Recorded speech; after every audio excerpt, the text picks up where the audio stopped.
Hi friends, welcome to my channel. இன்றைக்கி நம்ம பார்க்க போகிற ரெசிபி கொழா புட்டு தாங்க. புட்டுனா நம்ம பச்சரிசியில் தாங்க பண்ணுவோம். ஆனால் இன்றைக்கி நம்ம பண்ண போகிற புட்டு நம்ம சாப்பாட்டு அரிசி புழுங்கல் அரிசியில் பண்ணுறோங்க. இது ரொம்ப சாஃப்டாக ஈஸியாக பண்ணிடலாங்க. கடையிலேருந்து மாவு வாங்க வேண்டாம். வீட்டில் இருக்கிற நம்ம அரிசி வச்சு எப்படி ஈஸியாக பண்ணலான்னு பார்க்கலாம் வாங்க.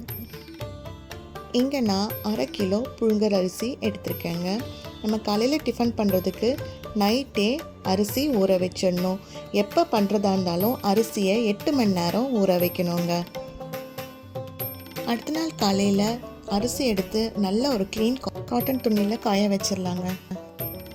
10 நிமிஷம் போல் இது அதில் காஞ்சா போதுங்க. ஏன்னா அரிசி அரைக்கும் போது அதில் கொஞ்சம் ஈரப்பதம் வேணுங்க. காய வச்சிருக்கிற அரிசியை எடுத்து கொஞ்சம் நான் மிக்ஸி ஜாரில் போட்டுக்கிறேங்க. மிக்ஸி ஜாரில் இருக்கிற அரிசிக்கு தேவையான உப்பு போட்டுக்கலாங்க.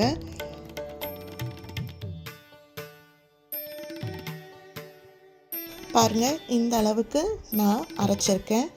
இது கொஞ்சம் ரவை டைப்பில் தான் இருக்கும். நல்லா ஈரப்பதத்துலேயும் இருக்கணுங்க. அப்போ தான் சாஃப்டாக புட்டு இருக்கும்.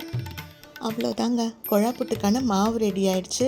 இதில் நான் எந்த தண்ணியும் சேர்க்க போகிறதில்ல. இதை அப்படியே குழாயில் போட வேண்டியது தாங்க.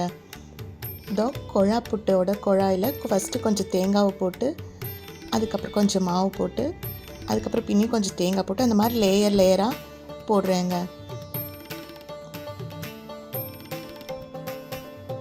இப்போ நம்ம கொழா புட்டை அடுப்பில் வச்சுக்கலாங்க. 10லேருந்து 15 நிமிஷம் நல்லா வேகணும். இந்த நம்ம சுட சுட ஆவி பறக்க கொழா புட்டு ரெடி ஆயிடுச்சுங்க. இந்த சாஃப்டான புழுங்கல் அரிசி புட்டை நல்ல சுண்டல் குழம்பை வச்சு சாப்பிட்டு எப்படி இருக்குன்னு சொல்லுங்கள். தேங்க்ஸ் ஃபார் வாட்சிங்.